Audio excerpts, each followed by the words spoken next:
Oh, how much metal does one need to saw in the morning?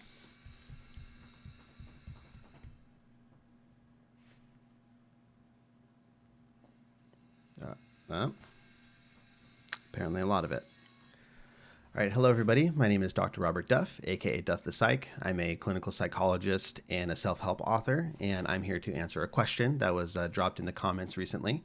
And the question is from Drennan and reads, "Hey Duff, I've been a subscriber for a while, but haven't had much time for YouTube lately. What kind of clinical psychologist are you, if you don't mind me asking? Do you have your own practice in California? Do you have any tips for a prospective clinical psychologist? Thanks." I have a couple different sort of facets to my career. So, yeah, I'm licensed as a psychologist in California. The program that I went to is a program from UC Santa Barbara. That's my graduate school. And it was a clinical counseling and school psychology PhD program. So, technically, my PhD is in clinical counseling and school psychology with an emphasis in clinical. So I got my clinical psychology degree. I went through the process of, getting licensed, which involves accumulating hours, doing internships, testing, stuff like that. And then from there, I specialized in what's called neuropsychology. So I am technically what you would call a clinical neuropsychologist, though I'm not board certified. So depending on your stance on that, whether I can use that term or not, you may have feelings about. Board certification is a process of another testing. So you have to have your records reviewed. You do another written test. You do writing samples, you do an oral defense of them. It's a whole thing that I'm looking into right now just for the job market and stuff. But so I'm not board certified, but I do practice neuropsychology. So my day job is essentially doing neuropsychology in a clinical setting. So I work in a small private practice. I don't own the practice. My work partner owns the practice. So I work under him, but not under his license. Basically, I'm an employee of his, but I practice independently within that. So neuropsychology is essentially the branch of psychology that looks at how the brain is functioning and how that relates to behavior. So a lot of the testing that I do, and a lot of what I do is testing. I do what's called neuropsychological evaluation. I've done a video about what that is, so I'll drop that in the description below. But basically, neuropsych assessment is when I'm looking at how your brain is working. So often doing tests of like memory, speed of thinking, language abilities, reasoning, multitasking. So say somebody had a brain injury from a car accident or they suffered a stroke. I work with a lot of older adults who are starting to get dementia conditions like Alzheimer's disease.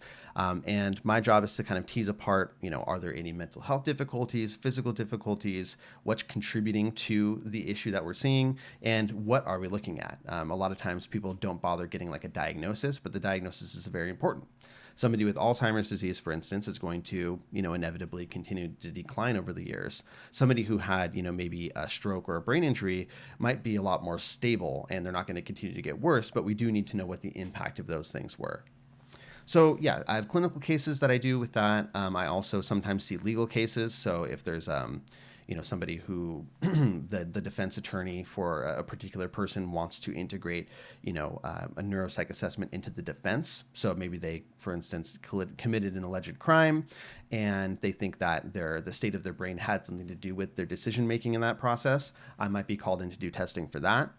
I also do some testing with adult protective services in my area. So I'll, go out to people's homes and test them if they're like self-neglecting or being victims of abuse, like financial abuse from their family, to see, is dementia maybe playing a part in that, not being able to sort of advocate for themselves or understand what's going on. So I do a lot of that. Those tests are like, 3-4 hours long usually. So I usually only do one of those a day, at most two, and that's a long day for me. I also do therapy. Primarily online therapy. Well, technically now it's all online therapy, but I've always been doing online therapy pre-COVID. Dealing with a variety of issues, a lot of anxiety and depression, sometimes bipolar, other issues come in every so often. I work with basically from older adolescent to older adult. So I don't tend to work with kids, but I work really well with, kind of younger adults, and I work well with older adults. My sort of case distribution right now is, more toward the older side at the moment, but that varies depending on, the year.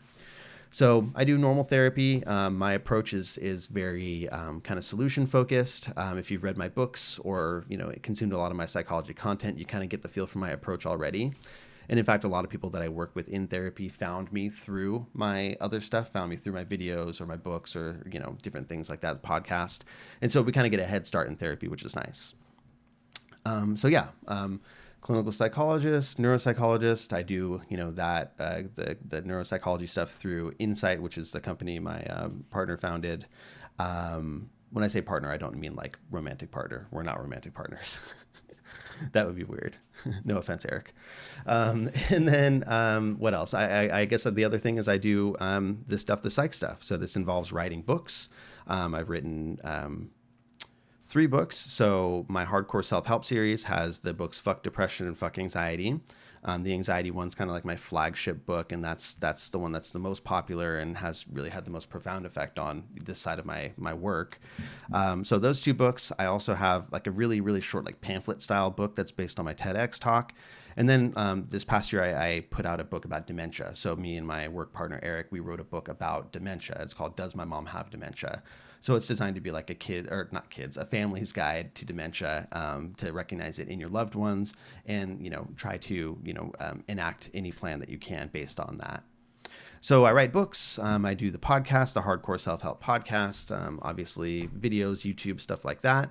My current writing project is an anxiety book for teenagers, and I'm about like 2/3 of the way done with that, which I'm really excited about. And then I also tend to do like consulting and stuff like that. Companies will sometimes hit me up if they want, content made for them. Right now I'm going to be recording some video content for a few companies. Pardon the sawing in the background if you can hear that. I've also been asked to be part of apps and startups, stuff like that. And that's about it for my job and what I do. Hopefully that's enough things. I know I do many different types of things. But then the last part of the question was, do you have any advice for a prospective clinical psychologist? And yeah, I have a few pieces of advice. One is definitely do your research about different types of programs. If at all possible, try to get one that's funded. You don't need to go massively into debt for this when there are programs that are funded.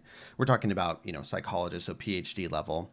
You can go into a PhD program straight out of undergrad. That's what I would suggest if you're able to, though there are many, many different routes to the same destination. And on that note about there being many different routes to the same destination, don't get too caught up in the program having to be absolutely perfect for you, because a lot of what you do happens after you get your degree. And in some ways, you just got to get through the damn program. When it comes to things like your dissertation, comprehensive exams, stuff like that, you just need to get through them. Just get your damn degree and get out the door so that you can actually start specializing and working in the field. It doesn't have to be a perfect program. And once you get out, rarely do people even ask where you went to school. They don't care that much. Do you have a degree? Are you licensed? Those are the important things. You can go to Joe Schmo clinical psychology program or, Harvard or something like that. But at the end of the day, if you both get licensed, you still are at the same performance level. You have the same, professional capabilities, all that good stuff. So don't put too much stock into the program, but make sure the program is, going to be good for you. And with the programs, you can often find flexibility in there. Same goes for internships. If there's a program that has a lot of what you want, but it's not perfect, a lot of times you can work with the faculty or the staff there to make it a little bit better for you, kind of fill out some of the stuff that may not be in the program. Just talk with them. Usually there's a great contact at every school. There's going to be this like administrative person who, kind of secretly runs the whole department and knows everything, but they're not actually faculty. They're not a psychologist. They're an administrative person. They are a great person to ask questions to and get to know, because they're going to have the answers for you when it comes to basically anything about the program. So do your research about that. And then there is a book. It's the Insider's Guide to Programs in Clinical and Counseling Psychology. I'll drop the link below, but that's a really, really good guide to sort of work your way through everything from how interviews go and what you should wear to what to look at in a program, descriptions of programs, kind of clinical versus counseling, how much research is involved, all these different things. It has all that spelled out for you. So I highly suggest that. That was like my Bible when I was going through school. And then lastly, just realize that you're going to have a lot of imposter syndrome. It happens to all of us, happens to me quite a bit. You're going to be around a lot of other smart people. If you're in a graduate program, when you get out there in the field, you're going to feel like you weren't adequately trained for a lot of things that you have to figure out on the fly.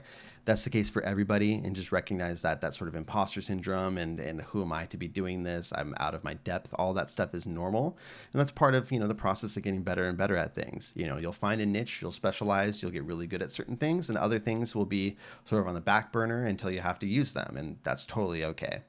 So if you do try to go into this field, best of luck to you. It's not always the easiest field to work in, but it is very rewarding. And I wish you the best. Thank you for the great question. And if you guys have any questions you'd like to ask me, drop them in the comments. I'll look through and pick some out for my next videos. And if you like this, consider subscribing and like or dislike as it applies to you. Bye.